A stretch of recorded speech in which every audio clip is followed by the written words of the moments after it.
Misalnya Unisula besar ya kurang besar lagi. Kita sudah punya uang kurang banyak uang lagi. Itu Nabi Ayub itu kan seorang nabi. Pernah diuji Allah, ini ada di Sahih Bukhari. Nanti kamu tanya hadisnya sahih enggak? Ini ada di Sahih Bukhari. Kadang orang kota itu aneh, enggak ahli hadis tapi tanya sahih enggak?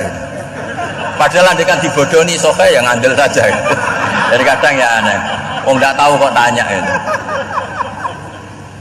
Itu Nabi Ayub itu sudah kaya, pas itu sudah kaya, bukan cerita yang masih miskin, memang sudah kaya.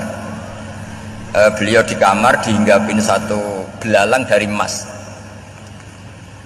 Setelah belalang itu dikejar, ternyata yang jenis itu banyak, semuanya dari emas. Ngambil sana sini, ini yang kesak ini dipenuhin, saku ini dipenuhin, sampai banyak.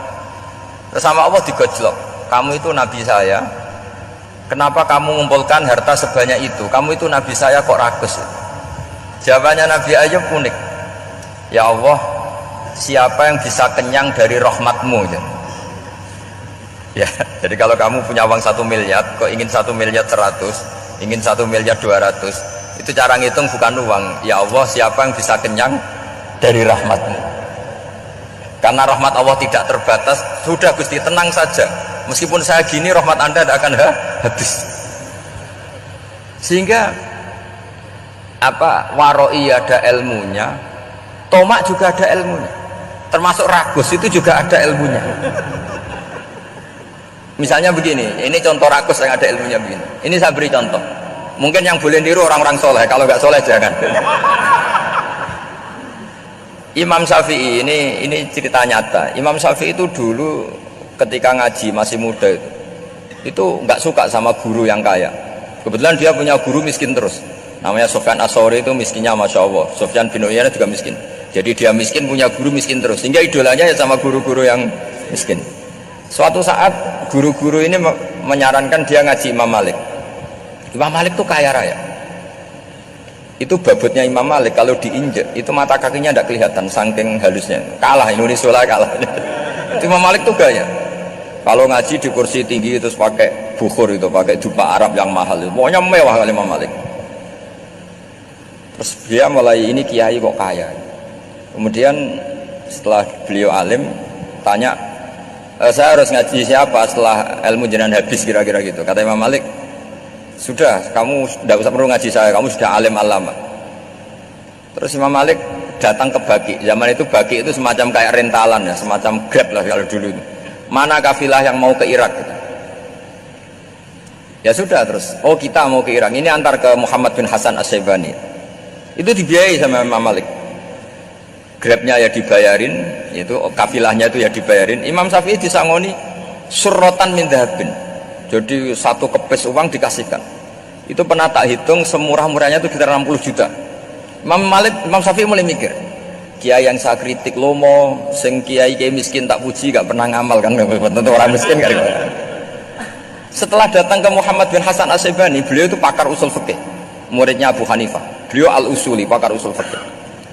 Itu Muhammad bin Hasan As-Syaibani itu kalau ngitung emas, itu di ruang tamu. Uangnya miliaran, emasnya banyak. Dari kota ini dipindah ke kota ini, emas kalau ngitung di ruang tamu. Bukan di kamar, di ruang tamu. Imam Syafi'i tambah kaget. Imam Malik kayak gitu sudah soal, malah ini kaya raya. Setelah Imam Syafi'i kelihatan kaget, digojlok sama Muhammad bin Hasan As-Syaibani karena beliau senior. Ata'jabu min hadza, kamu aneh melihat ini? Iya. Kenapa? Ulama kok kaya raya. Terus kata Muhammad bin Hasan, ya sudah, uang ini tak kasihkan orang-orang fasik, binti gue demenan, gue nyabu, gue macam-macam. Oh jangan, nanti dipakai maksiat. Oh jenengan mawon sing suka. Semenjak itu Imam Syafi'i rubah mindset. Jadi kalau kampus ini ingin akreditasi A, ingin mulia, ingin apa, kamu ridho kalau yang punya prestasi seperti itu adalah orang-orang fasik. Ridho enggak? Enggak kan? Maka didoakan ini. Nah, itu namanya berpikir secara usuli. Kamu jangan hanya nuruti karena berpikir waroi terus kamu benci kekayaan, benci pangkat, benci apa, tidak bisa seperti itu. Karena pangkat dan kekayaan ketika dikelola secara kesolehan maka akan menjadi energi positif yang luar biasa. Semenjak itu Muhammad bin Hasan As-Syaibani berhasil mendidik Imam Syafi'i. Sampai akhirnya keterusan Imam Syafi'i berpendapat kalau orang Islam bisa bikin rumah tingkat kok punya rumah reok, itu haram kata. Akhirnya keterusan. Kalau bisa jadi bupati kok jadi ketua RT juga haram. Karena al-Islam ya'lu wala yu'la alaih. Islam itu luhur bukan bisa diluhurin. Sehingga rata-rata orang Syafi'iyah termasuk kiai-kiai Indonesia itu rata-rata ya agak-agak politikus. Ya agak-agak kedonyan, mungkin sebagian ya kedonyan tenan gitu. Karena nggak ridho gitu loh kalau kesempatan itu dikuasai orang fasik kemudian menjadi kekuatan maksiat. Coba kalau bupati itu orang yang fasik, kemudian programnya supaya rakyat seneng semalaman dangdutan yang purno misalnya, supaya rakyat seneng dibolehkan dugem, dibolehkan judi. Tapi kalau yang jabat orang soleh kan ada beberapa perda yang menolak penyakit apa? Masyarakat. Jadi kamu jangan melihat bahwa kepangkatan ini hanya sebagai alat korupsi, alat otoriter, enggak. Asal kena orang soleh, maka ini menjadi energi kesolehan atau energi positif. Sebab itu ketika Allah muji para nabi yang soleh, diantaranya disifati apa? Faqad ataina ala Ibrahim al-kitab wal hikmata, terusannya ayat wa atainahum mulkan azim. Dan Nabi Ibrahim dan keluarganya tak kasih kerajaan yang besar. Nah sekarang masih banyak orang yang cara pandang ngapain bikin Unisula yang megah, ngapain berambisi punya akreditasi A dan sebagainya. Menyoal seperti itu salah secara usul fikih. Karena secara usul fikih kesempatan yang baik tentu harus diperjuangkan oleh orang-orang yang soleh. Karena ini supaya jadi otoritas yang positif. Itu dulu ada latihannya. Jadi orang dulu itu gampang sekali ketika milih miskin ditanya, kenapa miskin? Saya ingin hisab saya ringan. Tapi ketika mereka kaya, yang soleh, supaya harta ini tidak dipakai orang yang nanti dipakai maksiat.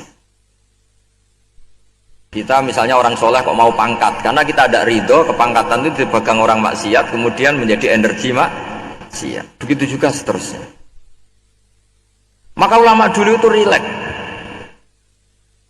Sampai Syekh Nawawi Al-Bantani itu nanti bisa dicek di tafsir Qul hal yastawil ladzina ya'lamuna wal ladzina la ya'lamun. Beliau muji-muji ulama. Kemudian ada seorang yang agak hasud mungkin. Tanya begini. Hebatnya ulama itu begini-begini. Terus ditanya, tapi kenapa kita sering melihat ulama ngantri proposal di rumahnya bupati kan? Sementara bupati nggak pernah datang ke ulama ngaji ihya. Jawabannya Syekh Nawawi itu unik. Ya karena ulama itu tahu gunanya uang, sehingga nyari uang untuk pondok, untuk masjid. Sementara bupatinya tidak tahu gunanya ilmu, maka tidak pernah ngaji. Jadi ya ringan saja. Jadi ya sudah seperti itu. Jadi kalau ada ulama kedonyan, anggap saja karena tahu gunanya uang. Jadi kenapa ulama ngantri di kabupaten, bukan bupati ngantri di ulama? Jawabannya karena ulama tahu gunanya uang, sementara bupatinya nggak tahu gunanya ilmu. Ya kira-kira gitulah. Ada ustadz tidak ganteng, kesemsem rondo cantik, karena tahu gunanya ustadz itu. Artinya tahu gunanya kalau saya nikah nanti punya anak jadi gus, karena kan dia kiai gitu. Tapi rondonya raro gunanya dia karena miskin gitu. Jadi ulama dulu itu rileks, menafsirkan apa saja itu rileks, termasuk saat terpojok itu rileks. Karena semuanya dianalisis pakai ilmu. Sehingga ciri utama wali itu apa? Ala inna awliya Allahi la khawfun alaihim walahum yahzanun. Enggak ada rasa takut, enggak ada rasa gampang. Karena melihat sesuatu itu gampang saja. Seorang lagi melihat sesuatu itu gampang saja, ringan. Saya beri contoh ya betapa pentingnya mindset ya, cara berpikir. Orang itu menjadi kikir itu karena nganggap hidup itu lama dan uang itu penting. Kalau zaman Nabi itu sederhana kalau melihat hidup. Pernah suatu saat Nabi itu punya jatah makan. Karena Nabi itu hidupnya juga pas-pasan. Jadi Nabi itu unik. Beliau di satu sisi kaya raya, bisa ngurmat Abu Hurairah, Ammar, Suhaib. Ashabu Sufa itu dirawat Nabi semua. Itu kan kaya, bisa ngerawat sekian orang. Tapi di sisi yang lain untuk pribadinya beliau miskin. Kadang nggak bisa makan hari itu. Tapi di saat yang sama bisa merawat Ahlus Sufa. Jadi keliru kalau orang hanya cerita Nabi itu miskin, untuk makan dirinya aja susah. Itu keliru. Kelirunya kalau tidak diteruskan, tapi Nabi mampu menghidupi Ahlus Sufa. Sikat cerita jatah makannya Nabi itu dikasihkan orang ketika Nabi tanya, ya Aisyah, makanan jatah saya di mana? Oh ya Rasulullah, tadi ada orang minta tak kasihkan, maka makanan itu habis. Apa kata Nabi? Kamu salah Aisyah. Yang kamu kasihkan itu justru yang masih. Ya, yang kamu kasihkan itu justru yang masih. Sehingga Nabi menganggap, makanya Nabi terus ngendikan, ya kalau mukhatabnya lelaki ya kira-kira begini. Wahallaka min malika illa ma akalta fa'afnaita wala bista fa'ablaita.